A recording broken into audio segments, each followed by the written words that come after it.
Hi friends, நம்ம video subscribe like பண்ணுங்கள். இது நம்ம வீட்டில் வந்து இன்றைக்கி நேற்று வாங்கியிருந்தேன். இந்த ஃப்ளாரு ஒரு ஆரஞ்சும் எல்லோயிஷ் ஷேடில் இருக்குது. 150 ரூபான்னு சொல்லி வாங்கியிருந்தேன். இந்த தொட்டியில் தான் கொடுத்துருந்தாங்க. நிறைய ஃப்ளார் பார்த்தேன். இது எங்கள் வீட்டில் பிடிச்சிருந்தது, அதனால் இது வாங்கியிருந்தோம். இப்போ இதை வந்து என்னென்னா நடணும். இந்த தொட்டியில் இருந்து வேறு தொட்டிக்கு, இந்த தொட்டிக்கு மாற்றி வைக்கலான் இருந்திருக்கேன்.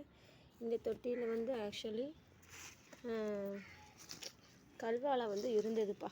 இப்போ தான் பிடுங்கினேன். இதை கல்வாழை இருந்தது. இது ஃபுல்லாக ஒரே இலையாக தானே இருக்கும் அப்படின்னு பிடுங்கியிருக்கேன். அதுக்காக இதை தூர போட போகிறதில்ல. இதையும் நடவு பண்ணணும் வேறு தொட்டியில். இப்போ இந்த ரோஸ் பூ வந்து இந்த தொட்டியில் வந்து வைக்கலான்னு பார்க்கணும். நல்ல மண்ணெல்லாம் கிளறியாச்சு, நல்லா கிளறி எடுத்தாச்சு. கொஞ்சம் மண்ணை வந்து இந்த சைடு நடுவில் வந்து எடுத்து வெளியே வச்சுக்கிடுவோம்.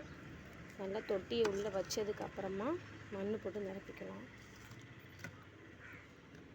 நல்லா செம்மண்ணாக தான் இருக்குது. உள்ள மண் நல்ல மண்ணாக தான் இருக்குது. கல்வாழையில் நிறைய வேருங்க, நிறைய வேர் இருந்தது. இது தொட்டி கொஞ்சம் சின்ன தொட்டியாக தான் இருக்குது. சரி, இப்போதைக்கு வைப்போம். செடி நல்லா பெருசான பிறகு வேறு தொட்டி சேஞ்ச் பண்ணிக்கலாம்.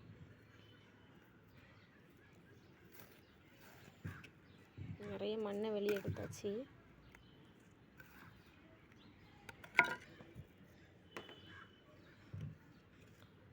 நடவு செஞ்சுட்டு கொஞ்சம் வளர ஆரம்பித்ததுக்கு அப்புறமா தான் உரம் போடணும்.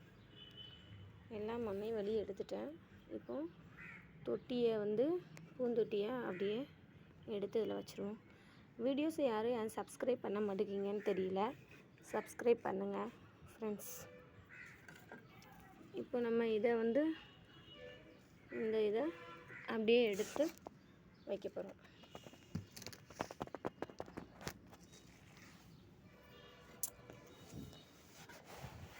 நானே தான் உங்களுக்கு இந்த இது காமிக்கிறதுனால கொஞ்சம் வீடியோ எடுக்க எனக்கு சிரமமாக இருக்குது.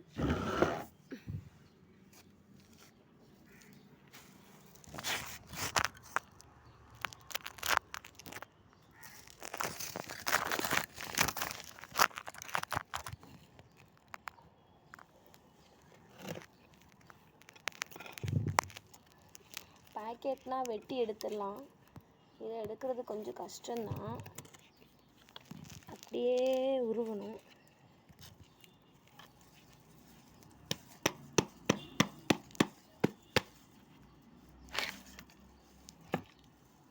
எடுத்தாச்சு அப்படியே கவுத்தி.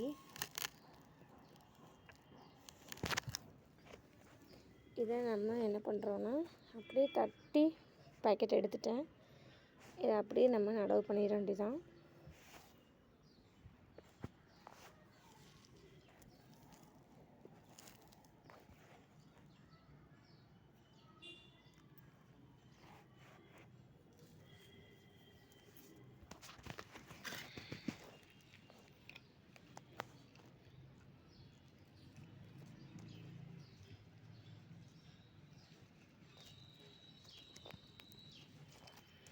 வச்சாச்சு. கொஞ்சம் உடஞ்சிருச்சு, பரவாயில்ல, வந்துடும் அப்படியே. இது என்ன பூ கீழே இருக்குதுன்னு பார்ப்பீங்க. இந்த பூ வந்து ஒடிஞ்சிருச்சு. இந்த குச்சி அந்த மண்ணிலே வந்து ஊனி வச்சுருக்கேன். சில டைம் வந்து அப்படி தான் பண்ணியிருந்தேன். ஒரு ரோஸு அது அதிலே வளர்ந்துருச்சு. அந்த ரோஸு அதுக்காக போட்டு வச்சுருக்கேன். வளரட்டா போகுதுன்னு இப்போ நம்மகிட்ட இருக்கிற மண் எல்லாத்தையும் அதில் போட்டு நிரப்பிட வேண்டியதான். இன்னும் கொஞ்சம் ஆழமாக வச்சா நல்லா இருந்திருக்கும். இது நல்லா இது கிளை கொஞ்சம் முங்கிரும்னு பார்த்தேன். ஆனால் தொட்டி நமக்கு சின்ன தொட்டியாக தான் இருக்குது, முடியல. அவ்வளோதான் ஃப்ரெண்ட்ஸ், செடியை வச்சாச்சு.